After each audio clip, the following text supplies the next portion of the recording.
Welcome हजुर सबैजनालाई। बाटो भुल्यो, गाउँ आएको बाटो भुल्यो,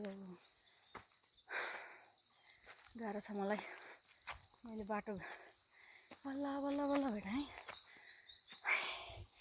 मेरो गाउँको नजारा यस्तो छ है।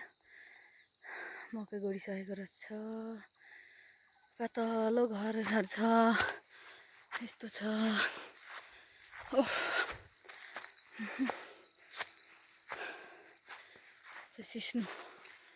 सिस्नुको बोट हो, यो सिस्नुको बोट। यस्तो मजाको सिस्नु रहेछ। बाटो भुलेर एकदम हैरान भयो क्या। बाटै नदेखेर गाह्रो हो। पहिले हिँडिराखेको बाटो हिँडेको होइन नि त म। पहिले हिँडिराखेको बाटो त्यता थियो, यो तलतिर गाउँको एकजना छोरासँग आएको। उसको घरदेखि उकालो हिँड्ने भनेको पुरानो बाटो रहेन रहेछ। धेरै पहिले हिँडेको बाटोहरू रहेन, नयाँ बाटो बनेको रहेछ। हराएँ म त। बल्ल बल्ल भेटाएँ बाटो। त्यहाँदेखि गोरेटो मात्रै छ, हो कि भन्दै हिँड्दैछु। ऐसेलु अर्ग्यानिक ऐसेलु काम भने भेटिँदैन। यस्तो छ हाम्रो गाउँ चाहिँ। लास्टै गल्यो हौ। म आएको चाहिँ त्यो घर अलिअलि देखेको घरबाट उकालो आएको। पहिलेको बाटो यता थियो, यस्तो थियो। त्यो बाटो रहेन रहेछ अहिले। अनि यताबाट भनेर देखाइ पठायो, यता हिँडेको म बाटो भुलेँ क्या। बाटो भुलेपछि गाह्रो भयो मलाई।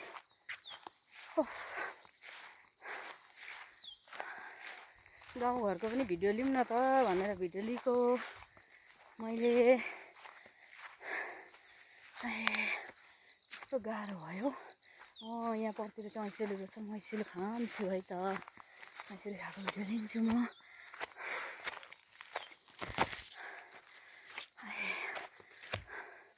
तर भेटिन्छ कि भेटिँदैन हौ, भेट्नु गाह्रै छ जस्तो छ। हेर्नु है, ऐसेलु मलिन्डो पाक्ने बेला हो अहिले चाहिँ। बच्चामा साह्रो धेरै खाइन्थ्यो, मिठो पनि लाग्थ्यो।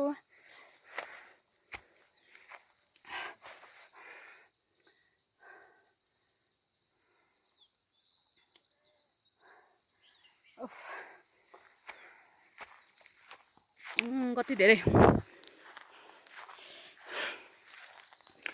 ऐसेलु कस्तो धेरै पाकेको रहेछ।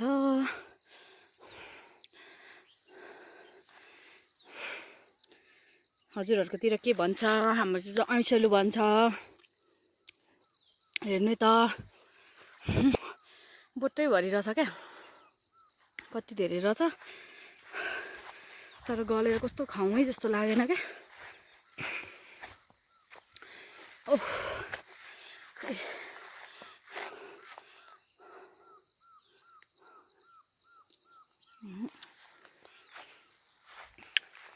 मेरो घर चाहिँ माथि हो, माथि जङ्गलदेखि माथि। यो चाहिँ हाम्रो अलैँची बारी। अलैँची बारीको हालत यस्तो छ, के भन्छ, हिउँदोमा पानी नआएर हामीले हाम्रो मकै। अहिले चाहिँ म ठ्याक्कै घरदेखि अलिकति तलतिर आएँ। यस्तो छ। हाम्रो एउटा छ भैँसी।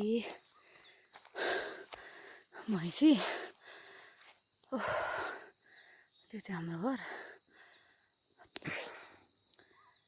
हैरान छ हौ, गाह्रो छ। मकै पनि ठुल्ठुलो भइसकेछ। अनि यो मकैबारीभित्र साग उम्रिरहेको छ क्या, रायोको साग यो तरकारी खानलाई मिठो हुन्छ रायोको साग रहेछ अनि हाम्रो भैँसी यस्तो हेरिरहेछ भैँसीले यसरी हेरिरहेको छ घाँस दिएन तँलाई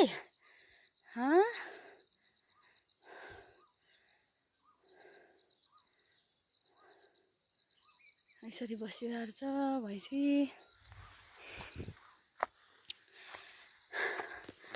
hello good morning next day new blog हिजो बाटोमा आउँदा मैले अलिकति क्लिप लिएको थिएँ अनि आज अलिकति लिएर मेरो खाना बनाउने यहाँ लोकल कुखुरा छ लोकल कुखुराको तरकारी पकाउन आँटेको अनि मेरो घर यस्तो छ आजको मौसम चिसो चिसो छ मौसम मेरो घर यस्तो छ मौसम चाहिँ पानी पर्न लागिरहेको छ सुँगुर खोर बाख्रा खोर यस्तै छ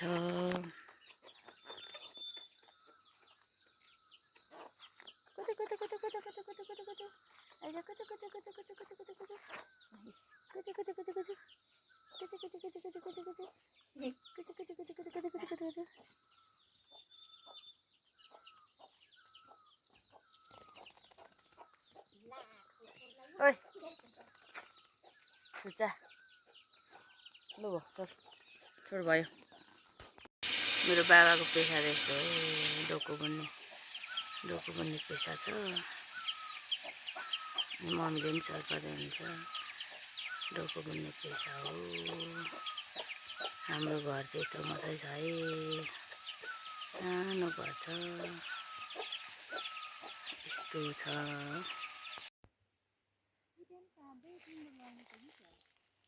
सोतर ए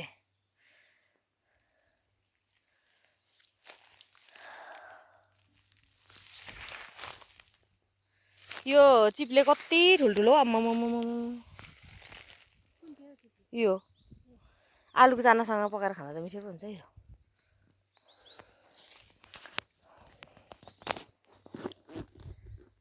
सोतर काट्न आएको हो सोतर काट्न आएको अब सोतर काट्ने हो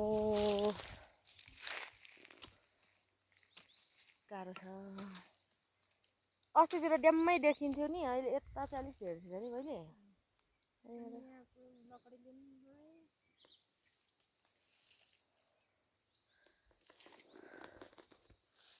यस्तो भयो है सोतरको भारी ओह पर छ